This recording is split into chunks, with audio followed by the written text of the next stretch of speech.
The broadcast is now starting. All attendees are in listen-only mode. All right, good evening, everyone. This is our second of 3 OAO CE at Home members-only webinars. I'm once again Dr. Jeff Spears, the chair of the OAO Member Education Committee. We've had a very busy start to the fall season for education. For those of you who might be interested in this Sunday's event, we do have about 20 spots left over still for October the 2nd. Advanced registration does close tomorrow night at midnight. It's only $120 and you'll get 7 hours of great education. So please come and get your learn on. We have another webinar coming up in 2 weeks, October the 12th, which will be focused on retirement and recent changes that may impact your planning for retirement. So please check that out as well. Just a few quick housekeeping remarks for tonight before we do get underway. In order to verify your full attendance at tonight's session, the time that you log in and time you log out will be used to track your continuing education credit. A speaker and course evaluation will be automatically open at the end of this session. We'd appreciate if you could share your thoughts on the quality of tonight's presentation with our team. Your education certificate will be emailed to the account that you provided when you registered for this session. The OEO will be submitting your CE credits on behalf to ARBO using the OE tracker number that you've provided. If you have not provided this OE tracker number, please contact Kim Giles at the OEO. In order for everyone to enjoy this session, we've muted all you to avoid all background noise. If you would like to ask a question, please type it in the box on the bottom right-hand side. The speaker will select questions based on the time available at the end of the webinar. Please note that we may not get to all the questions, but they all will be logged and we all have answers posted in the next coming weeks as we will be recording the webinar for the OAO member website. Your speakers are tonight are champions of the ICI Learn program.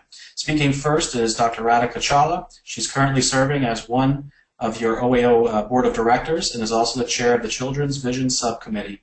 Dr. Chawla graduated from the State University of New York College of Optometry. At graduation, she was the recipient of the College of Optometrists and Vision Development Award for Excellence in Vision Therapy. After graduation, her experience working in the Department of Ophthalmology at Beth Israel Medical Center in New York City, specifically involving the infant and pediatric population. She received the OAO Public Education Award of Merit in 2015 for her passionate work to bring awareness to the importance of children's vision. In addition, she has served as the examiner for the National Board of Examiners in the United States. Currently, she's an assessor for the Quality Assurance Committee for the College of Optometrists of Ontario. Dr. Chawla also volunteers with Orbis, a nonprofit humanitarian organization devoted to blindness prevention and treatment in developing countries. Dr. Chawla is joined by Dr. Richard Sari. Dr. Sari graduated from the Pennsylvania College of Optometry in 2003. He returned to join family practice in Welland and became an advocate for maintaining the highest professional standards by joining the Quality Assurance Committee of the College of Optometrists in 2003 as well, a role which he still enjoys today. He is active committee member for the ICI Learn program. He embarked on a personal mission to educate the community about maintain good health through professional articles in the Welland Tribune, holding educational sessions at local libraries, speaking at OAO meetings, and being a community partner to many elementary schools in Niagara. In 2012, he expanded his horizons by establishing his own clinic with the sole mission of saving vision through education. He took on the role of ICI Learn lead for Niagara region, visiting hundreds of classrooms and taking the message of good health directly to ELKP children and their parents. He was awarded in 2012 Ontario Association of Optometrists Public Education Award for this work. Welcome, Dr. Chawla and Dr. Sari. Thanks, Dr. Spears, for that introduction. So thanks, everyone, for taking time of your busy schedules and Monday night to join Dr. Sari and I. We hope that the webinar tonight will be helpful in sharing ICI Learn best practices, specifically with outreach in your communities and local schools. So our objective this evening will be to elaborate on many of the tools which have helped us improve uptake of the program in our own offices, and we're hoping it'll do the same for yours. So let's just begin with a short background. So we know that every child who's born in Ontario receives a hearing assessment by an audiologist at birth. But we know that children aren't required to have a vision assessment by an optometrist when they begin school. So from this, we all know that awareness was and remains an issue in Ontario. So in 2009, the OAO launched the ESEL Learn program. So we know that it's a program to detect, diagnose, and treat junior kindergarten children with vision problems so that every child can see and learn to the best of their ability. Over the past 5 years since the program began, it's now province-wide, and currently the children that would be being seen are children born in birth year of 2012. So we'll go to the next slide.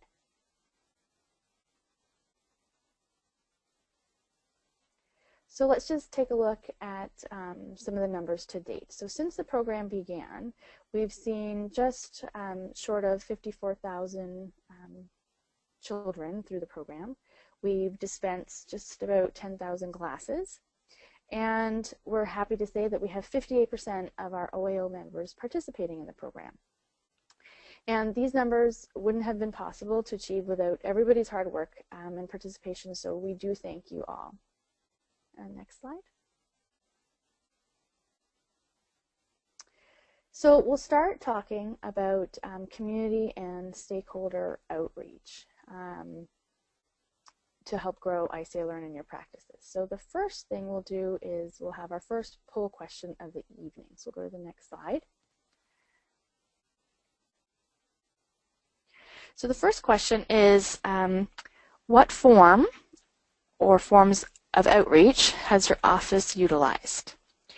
The answers that you have to choose from are connected with local MDs, connected with local groups such as early years, daycares, and libraries, through social media or print media. You've been a school ambassador, or none of the above. So you can click all the answers that apply, and you can choose multiple responses as well. So please go ahead.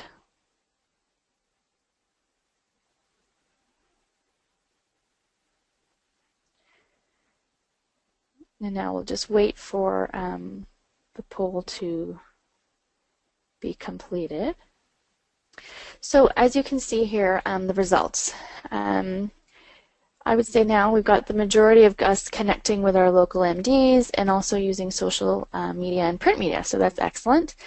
Followed by the local groups and being a school ambassador. So hopefully tonight's presentation will help everybody and motivate us all to participate within all of these categories. So we'll go on to the next slide.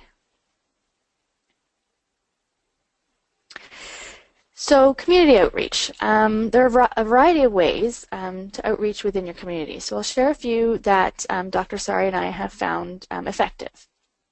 So the first few bullets that you see here are family physicians, pediatricians, and nurse practitioners. So these are a few of the many professionals with which we collaborate on to provide care for our young patients. So some ideas would be to schedule a meeting with your local doctors and nurses to introduce ESEL Learn, along with sharing with them the recommended frequency of eye exams for children. This has been well received in our experience, as the family docs are happy to learn and then pass on this information to their patients. Consider stopping into your local libraries to introduce yourself to the librarian.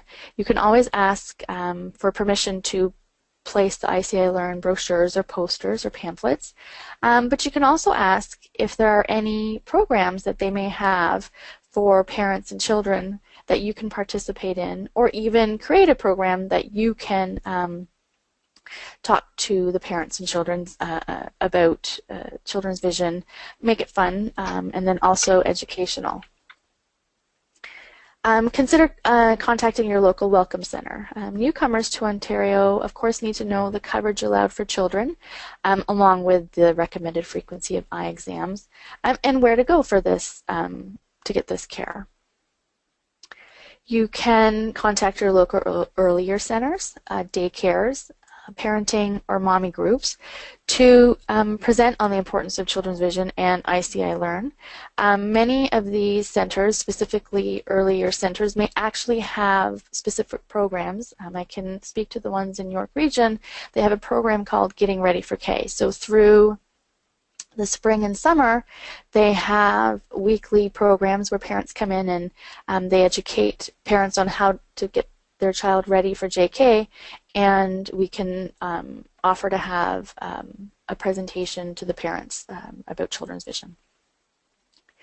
So all of these recommendations, they allow you to bring awareness, of course, to the importance of children's vision to these stakeholders, but they also provide the opportunity to introduce yourself as the eye care professional in your community. So allowing yourself to be recognized as a leader in your community. So we'll go on to the next slide. So now we'll talk about best practices with the use of social media. The next slide.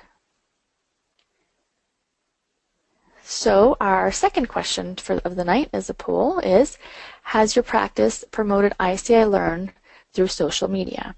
Our responses would be yes or no. So we're almost 50-50 of using social media to promote ICI Learn. So again, hopefully tonight what we share will help increase those numbers. So we'll go on to the next slide.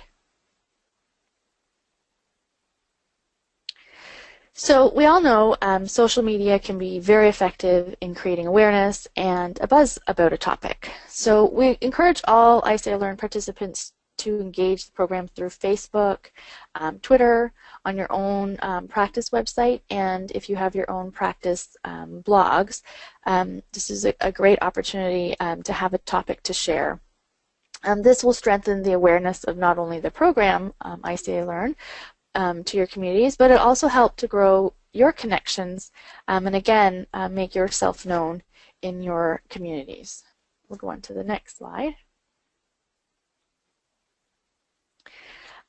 So in the ICI Learn portion of the OAO website, you'll find many well-designed and effective images, one of which you can see on the screen. It's one of our more recent ones, which we've created, and there's many of them over the past 5 years that you can use on your social media and your websites.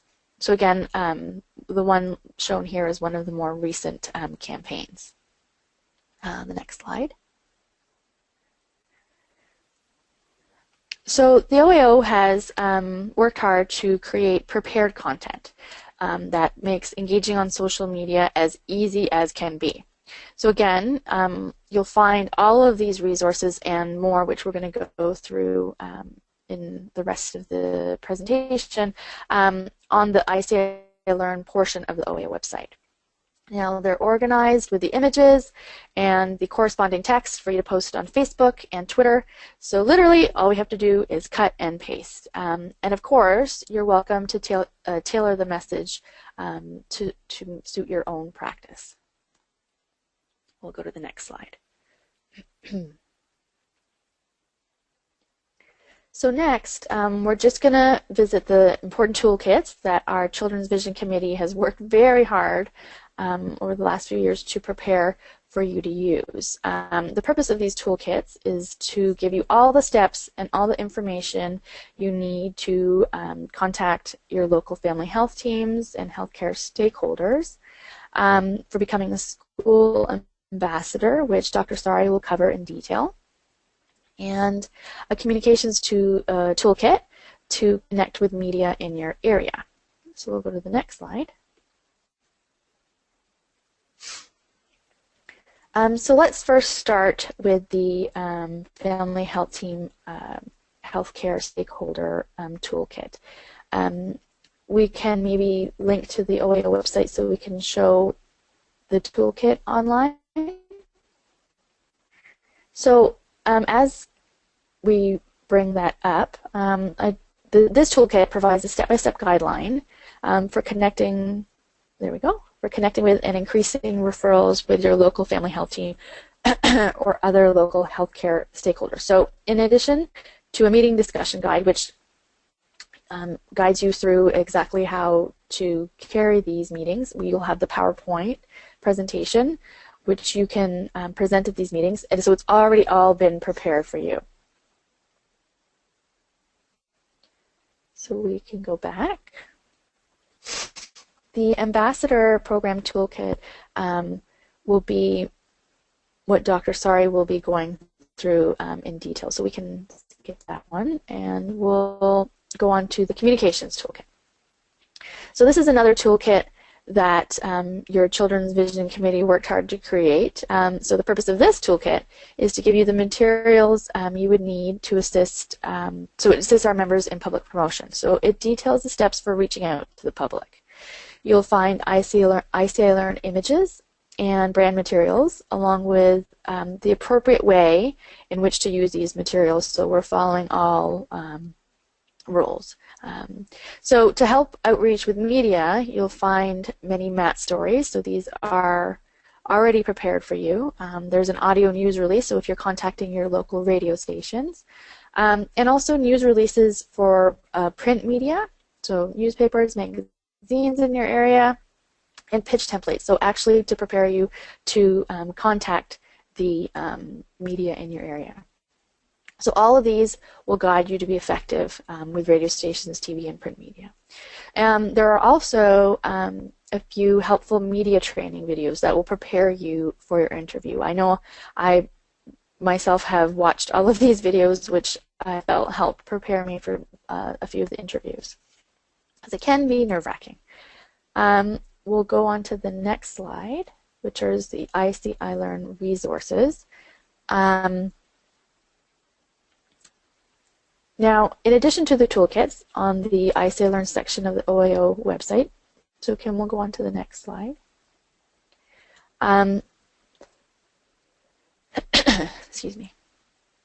You'll find many other resources. So these are from the brochures to presentations that we made that you can use to, and here you see we're scrolling down all the various resources. So there's PowerPoints already made. You can use those to present to schools, to teachers. You'll have the social media content, coloring pages to distribute in your offices, the ICI Learn advertisement, the posters, the children's checklist of vision problems, which can be helpful to give to other healthcare providers, but also to parents in your office. And there's also Fribbit that can attend any events that you may have in your community. He's very popular, so do contact Kim to schedule him to attend your event. So now we'll go to the next slide, which actually will be a video that we will play in a moment. So for the ICI Learn resources, there are many video materials. So Kim, we'll go on to the next slide.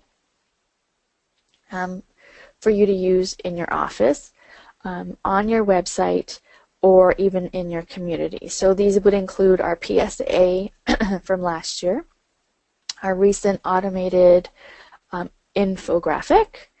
You'll find the Dolman video, which helps to learn how to integrate ICI Learn in your practice, and other digital resources, which include infographics, social media content, and other resources. So we'll just play the video here now.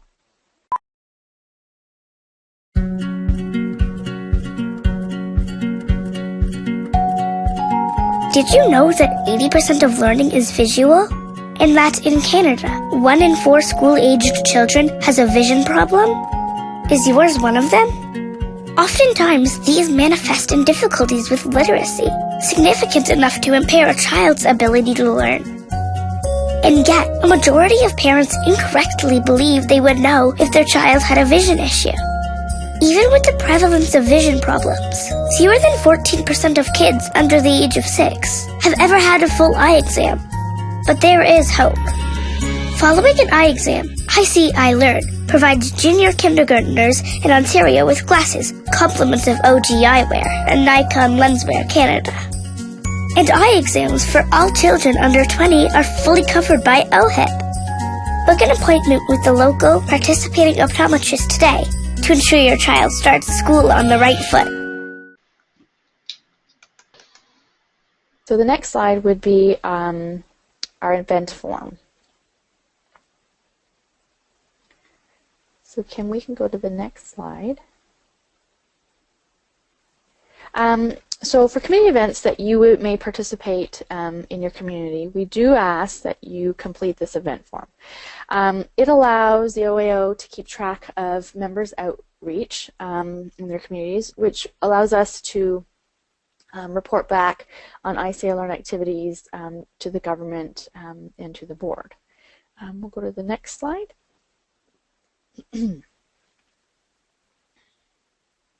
So we hope that all of these resources and tools that we've shared with you tonight will help you in promoting ESEL Learn in your communities and in your practices.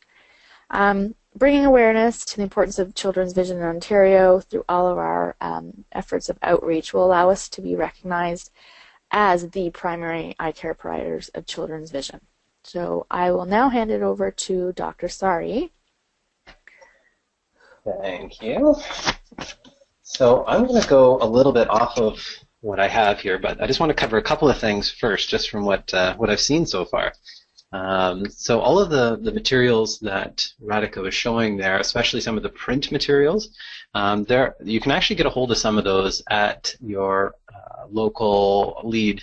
We have a box which contains a lot of the things, and we have an empty the box challenge that we'd love to be able to get all of that out to everybody. And so if you feel that you need some more materials for promotion and that sort of thing, then just give your area lead a call and they'll be more than happy to figure out a way to get some of that information to you.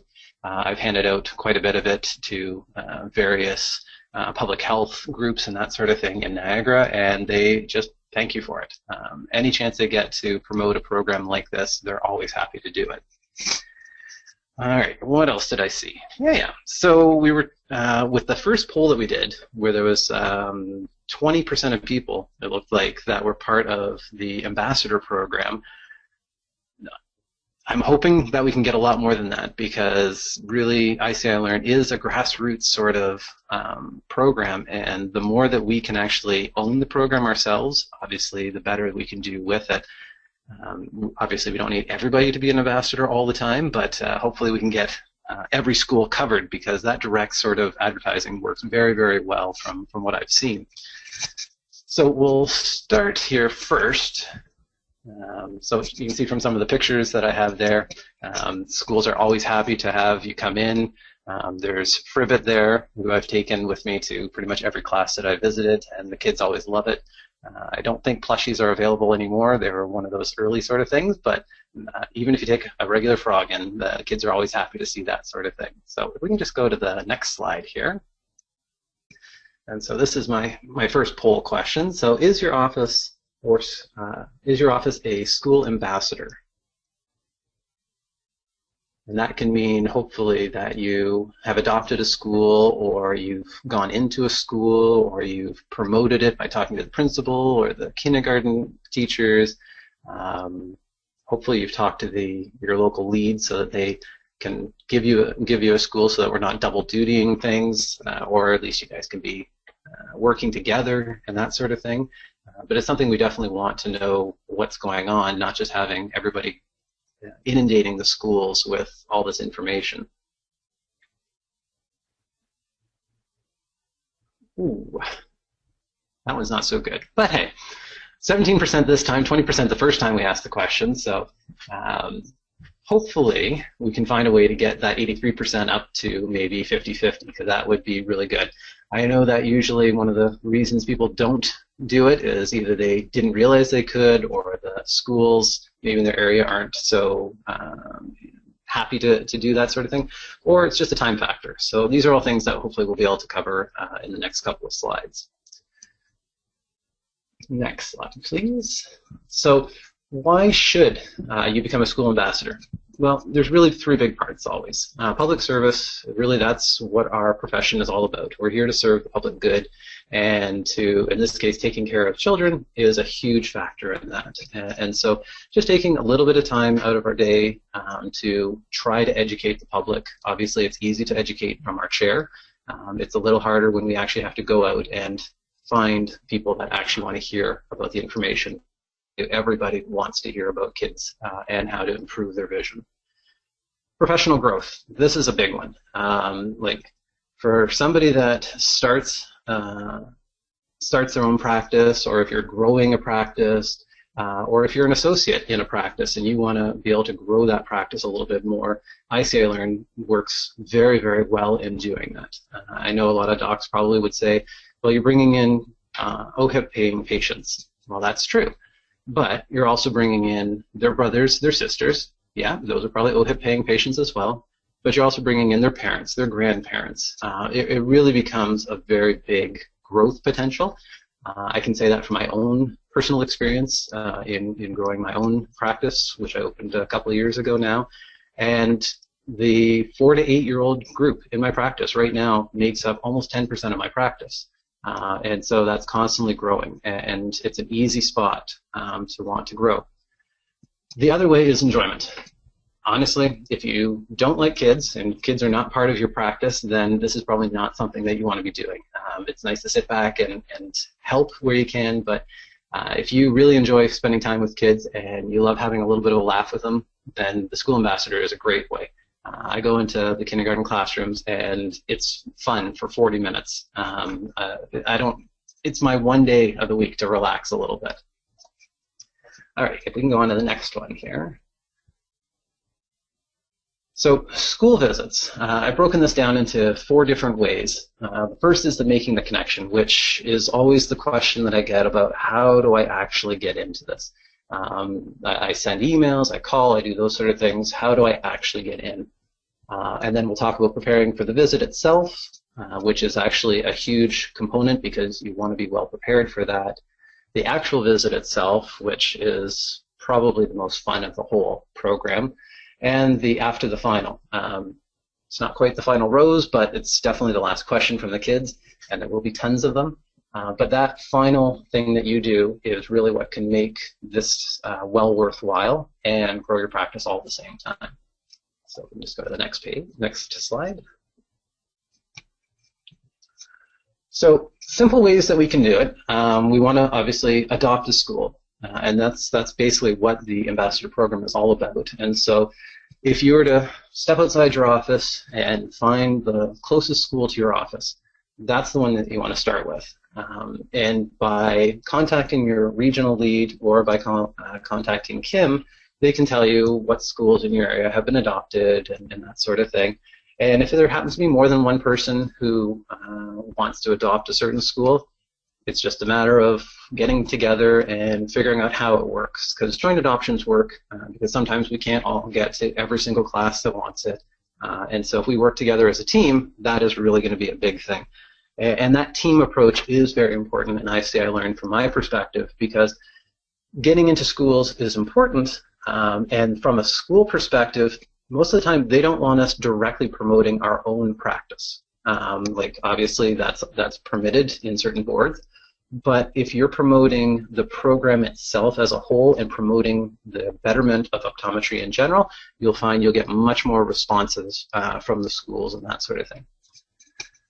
So in contacting the school itself, there are a couple of different people you want to get a hold of. One, obviously, the principal is a very good choice. The secretary is a good opening spot because if the principal is against the community support, then obviously that's going to cause a big problem. Also, if you happen to know the ELKP teachers, so that's the JK and SK teachers. It's the Early Learning Kindergarten Program. So if you see those initials, you'll know what it means. And you can contact other teachers or staff. I've used the ECEs in the kindergarten class for a bunch of different contacts. I've used grade 1 and grade 2 teachers. It really is wide open. It's just a matter of if you know somebody in that school, see if they can help you get in contact with the right people. All it takes is a quick email, a quick phone call, and that could be the good start, get your foot in the door, and go from there. If we can go to the next slide. Okay, so for the 17% of people, hopefully you'll be able to answer one of the first 4 here. So if we can just bring that poll up. So as a school ambassador, which methods have you used to promote ESEL? Have you had discussions via email or phone with the JK teachers? Have you provided presentations to the school staff? Have you done presentations as part of an open house night or a welcome to kindergarten night? Have you provided a class visit? Or have you done none of the above? So if you can just click all the ones that you've done there. I will say that for myself, I have actually done all 4 of them, and more of the latter, well, actually the first one I've done tons and tons of, but the number 3 and number 4, those are the ones that actually are the most valuable in promoting your practice.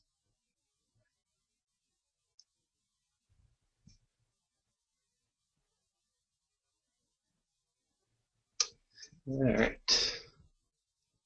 So we've had not a lot of direct sort of contact, and honestly, it's not surprising. Even in Niagara, the number of adopted schools still don't do a lot when it comes to actually promoting it directly.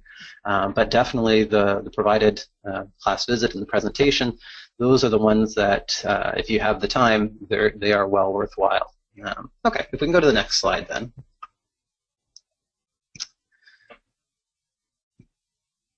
Okay, so in the toolkit itself, there's a whole bunch of different emails, pre-formatted emails that you can use. These are ones that I've used in the past when I got the program really started in Niagara. So the big thing is just starting off simple. So you need to actually get a hold of some of the information, the email contacts or phone numbers, depending how you're going to do it. This is actually the time of the year to really get a lot of those emails. I actually spent about an hour the other day going on to our Catholic and our public school board websites and just pulling off principal names, pulling off kindergarten teacher names and that sort of thing, because at least in Niagara, it's the person's first name, person's last name, at whatever school board they happen to be, and so it's actually very easy to format the emails. I don't know how it is in the other regions, but that's my simple way of getting some email information. And then you also have the school direct email itself, and so that's, again, a good way to start. The general email to the school, I'll tell you, it doesn't work that well because it usually hits the secretary and then it doesn't really move where it needs to. So if you're going to use something like this sample first email contact, okay, this is, you can see from there all the red spots. Those are spots that you obviously have to specifically fill in. And the important things that you want to include in this case are some of the provincial and regional information. Because if you're in a region that really is poorly part of the program, and Niagara has been there. We were at 6% at one point, and I think we're now up to about 22%. So we want to get those numbers out there because somehow teachers and principals react to numbers. If they can see that their area is below the provincial average, guess what? They're going to do something because they don't want to be below that average. The EQAO results that just came out are exact things like that. So the big thing you want to do is to also put in there all the contact information that is necessary for yourself. Okay, you really want to put your name out there. It's the simplest way to do it. Get these people knowing who to be contacting to talk about this sort of thing. If they have a child in the school somewhere that has vision problems that they want to try to help out with, guess what? They're going to go to a name that they know. Maybe they'll contact their own optometrist if they have one. Or at least they'll see here that you've taken a direct interest in their school. So always make sure your name is on there, all the contact information you can, but this is a good way to start. So I always start with that one, which I actually just sent out a couple the other day. So let's go to the next slide.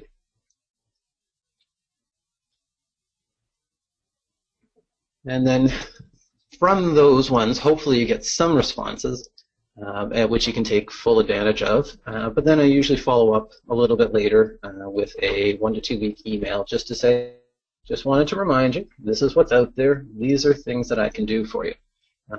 And it really comes down to you to customizing a little bit because not everybody's going to want to do class visits. Not everybody's going to want to do open houses. You need to let the school know exactly what sort of awareness you're able to help them with. And again, make sure your name is there, make sure that all the contact information, and just be available to answer anything that they have about the program. It's very, very simple, very basic ways for you to put that information out there. You can go to the next slide.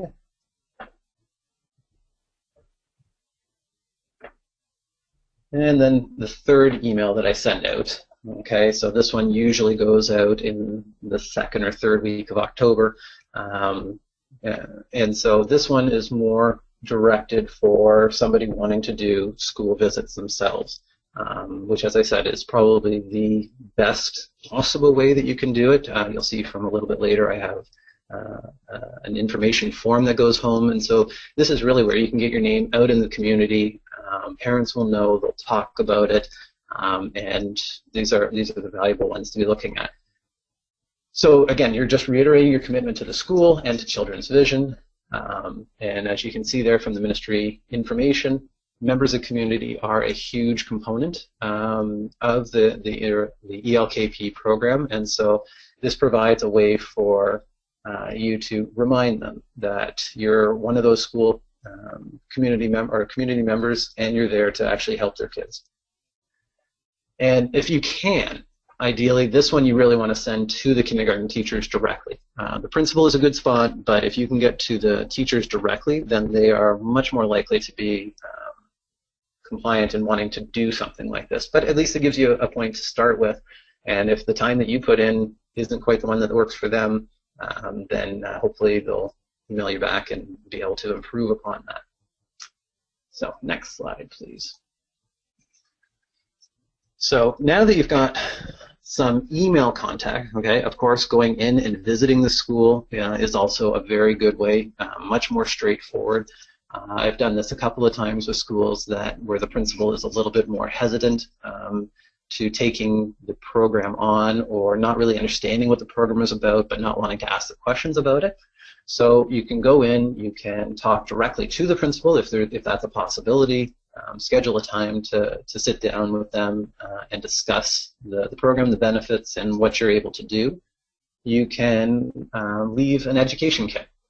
This is where, and not everybody's going to agree with me on this, but this is what I have found has worked very, very well, providing a list of all the local participating optometrists.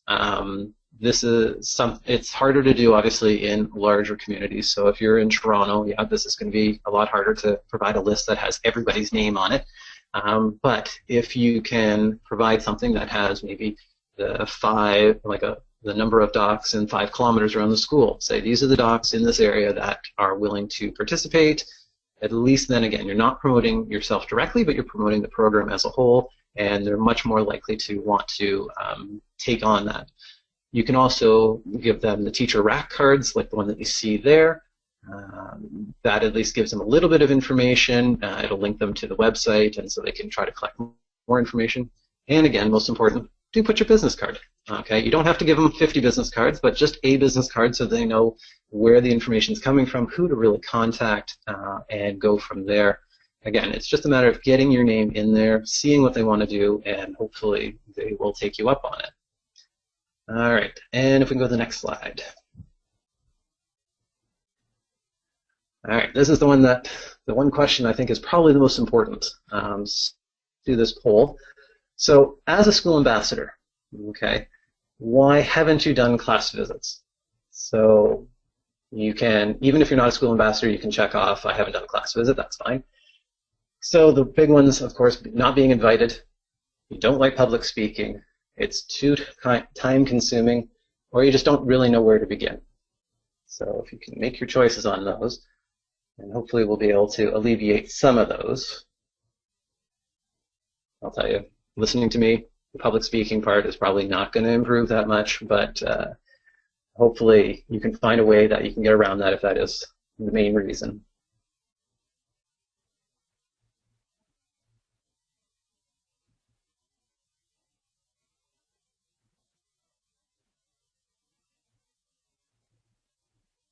Yeah, and that's what I thought. Not knowing where to begin takes the top line. And honestly, not knowing where to begin is a hard one, because if we all try to invent the wheel every single time, it will take forever for us to get anywhere.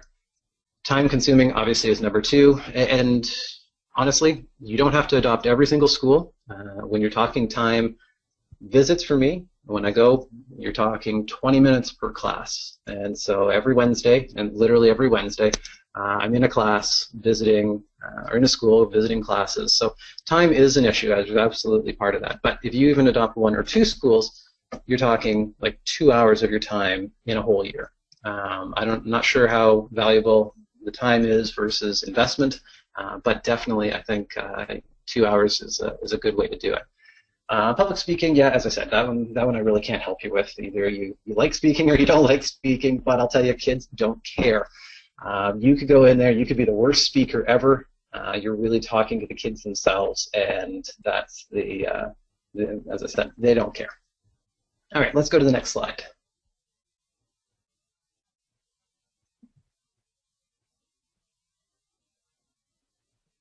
Can we go to the next slide, Kim? Thanks. All right, so preparing for the visit. So this is actually just a picture from one of the open houses that I did with all the stuff that I had out there for them to see, play with, and whatnot. So the registration and open houses, those are the first contact points for a lot of parents, and even some of the returning parents. They still will come out to it. I've taken my kids every single year we had an open house, and it's just one of those ways for the kids to feel good. In Niagara, the open house happens to be in January, so you have to start sort of thinking about that now if you're planning on doing the registration open house. There's also Welcome to Kindergarten in Niagara. Those happen to be in May and June, and those are like one of the last times that the kids can actually visit the class before they actually come in September. There's PTA or teachers visits. Honestly, I've not done one of those, mostly because those ones are hard to schedule. But if you can get in, you can talk to a bunch of the teachers, all the power to you, because those teachers are going to be the ones that are going to help promote the program even more so. And the ELKP classroom visit, for me, this is the most effective type because you're getting your name directly in there, and hopefully that can be the greatest growth for you. Next slide. The parent information form. This is a form that I've created and tinkered with over the last couple of years, and it provides the most information in a very short period of time, and hopefully it makes it very easy for parents to want to do something. It will tell them what the program can do, how it is different than other programs like vision screenings, and what benefit there is to being part of that office. As you can see there, it does have a listing of different docs. This is actually the form I'm using in 2 weeks. And so those happen to be the 4 offices nearest to that school that are part of the program. And so, as I said, I'm promoting the program itself, not just myself, and that comes off much, much more positive to parents, to school, and that sort of thing. But do you have to do it? No, of course not. You are in control of how you're going to run the program itself in your area. But just try to be as positive as you can about the program itself. And then when I go to the school, I pick up the bottom half of that form, and usually I get about 60% return on those forms. And hopefully half of them or more are actually asking for more information, in which case then I get the contact number so my staff can call them and set up appointments and that sort of thing. And if we can go to the next slide here. See, I'm running a little short on time, so we'll speed it up a little bit. But this is my tool bag. So anytime I go to a kindergarten class, this is my whole setup. I do take my Ishihara plates. I do take a Randot stereo test. I do take my Leah cards and a reading card. These are all things that I use with the kids. I usually start off by talking about visual acuities and that sort of thing. And I do take my iPad with just a picture, and the pictures actually happen to be images, if I have them, of kids in that class, if I have permission prior to. If not, then I have a picture of my older daughter, my middle daughter, and myself, and we play a game of whose eye is older, because the retinal sheen drops quite nicely between the 3 of us, and so the kids enjoy playing games like that. Well, let's go to the next slide. And this is one of the pictures that was taken by a teacher in one of the classroom visits. So I always start off with Fribbit. He actually comes in a bag with me, and we play Guess What's in the Bag. And the kids always like getting 3 clues as to what's in there.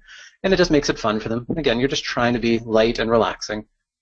We then quickly talk about how young kids should be when they get their first eye exam, and kids always start with like 10 or 5, and then we slowly work it down, and I say, hey, I've seen kids that are six days old, so any age is really good for an exam. We quickly cover things like acuity, both using infant vision ones, be it the LEA cards. I've never brought my teller acuity cards in, but you could always bring that, I guess. Toddler ones, and the school age sort of acuity cards. And so different ways for the kids to say, hey, you know what, even if you don't know your letters, you still can participate in it. We can still figure out how well you're seeing. And the kids really pick up on that, especially the ones that don't know their letters yet, because kindergarten really is all about learning. I do a quick color vision test with one of the boys in the class, and I've actually come across numerous color vision deficient individuals in the classes just haphazardly. And again, you get to talk to the teacher afterwards, and hopefully that spurs them to want to just make sure that that child gets their eyes checked, or a quick little discussion afterwards. Obviously, you're not diagnosing anything because it's not a controlled environment, but it at least is fun for the kids. Stereo, that's the one the kids love the most, because putting on the 3D glasses and having a little bit of fun covering one eye, trying to do the stereo test monocular, the kids like it. It's just a matter of having fun. Then I pull out my model of the eye, and I show them what we're talking about, like I am in the picture there. And I do always have to preface it that this is a fake eye, and so when you come in, we're not actually going to take your eye apart. And they always seem to enjoy that. And then we show the pictures, and they can sort of understand it a little bit better. We talk about the donut in the eye, and that's the one thing the kids remember. Every kid that comes in, say, what are we going to look at in your eye? Donut is the right answer. And then we finish off with some healthy choices. It's diet, UV protection, medications, and those sort of things. So next slide. And as I said, it really takes about 20 minutes in a class, depending on class participation. The questions afterwards, those are always the fun ones, because, hey, you never know what you're going to get. Then the most important part is after the visit. Okay, this is where promotion is really, really big. And so for myself, I always seem to take a picture of Privet at the school that I'm at, and I try to post that up. And we talk quickly, or post something quickly about something to do with I Learn, the school that I was at, and just letting people know. And if you hashtag the association, they will retweet it, and so it gets a little bit bigger spread of information. And also, when you finish, you should always try to see what else you can do. Just a quick talk with the principal afterwards, if they happen to be there, or the teacher, finding out when their open houses are, seeing if you can get some information onto their website, or if they have a Twitter account, see if they will retweet your stuff. Can you put something in their newsletter? Just getting that information out there constantly is really the key to making this work. Okay, and again, it sounds like a lot of work, but honestly, it's really not. Once you get going on it, it's just a matter of cutting and pasting, redoing everything over and over and over again. I've done 200 plus classes now, so when I go this Wednesday, it'll be just like the first one that I did. They are pretty much the same. And self-promotion, social media, very, very big. Even though a lot of us don't seem to do social media, this is a great way to just get it out there. Even if you can get the school board there to retweet something that you put up, it'll get out there. And if we can go to the next slide, which I believe is the end. It is. So thank you all for listening. This happens to be my family, and all of them are in kindergarten through the ESEL program, so I've been doing it for quite a while, and my youngest there, she's the last one in my family to be going, so this is her year. So hopefully everything that I've provided is something positive for each one of you to take home. If you have questions about it, just type them in, and we'll see if we can get to some of those in a few moments. But really, it is just have fun. If you do want to email me directly, I'm more than happy to try to answer some of your questions after the fact. And if there's any leads on, I can always send you some of the things that I use to try to help promote the region or your region itself. So thank you very much. That was great, Richard. Thanks so much. And find online the local lead for your area along with their contact information as well. So you can feel free to contact any of us and the OAO for any of your questions. So I believe we've had a few questions come through. So I'll just answer the first one, which was, do we have the ICA Learn materials in French? So yes, we do. We have posters, rat cards, and the checklist in French. So some of these materials you will find online that are available in French. The next question, which maybe Richard, if you could answer, was how do you recommend involving your staff?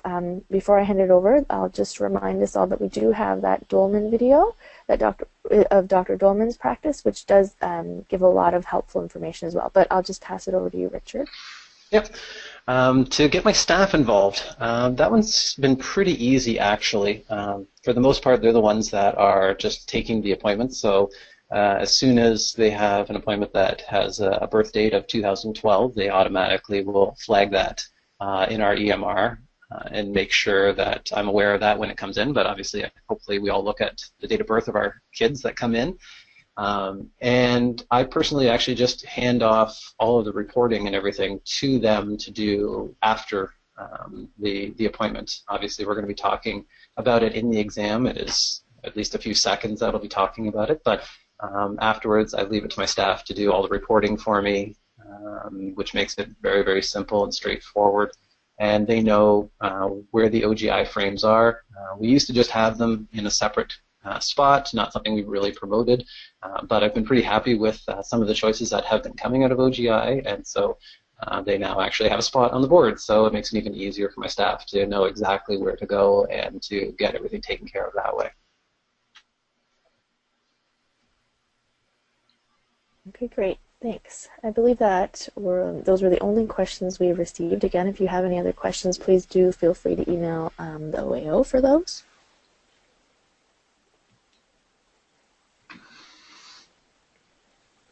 So we hope you've enjoyed this and it's been helpful, and now we're all motivated to go out into our communities. All right. Well, thank you, Dr. Chawla and Dr. Sari, for giving us all your insight with this wonderful program. By the looks of it, I think most of the audience out there has gained a lot of information on how to take the next steps on moving forward and promoting this great program once again. So that will conclude this evening. If any questions do come in, you have the contact info there to learn more. I believe Richard even gave his email as well. So please enjoy your evening, and thank you once again, and look forward to seeing you at the next events.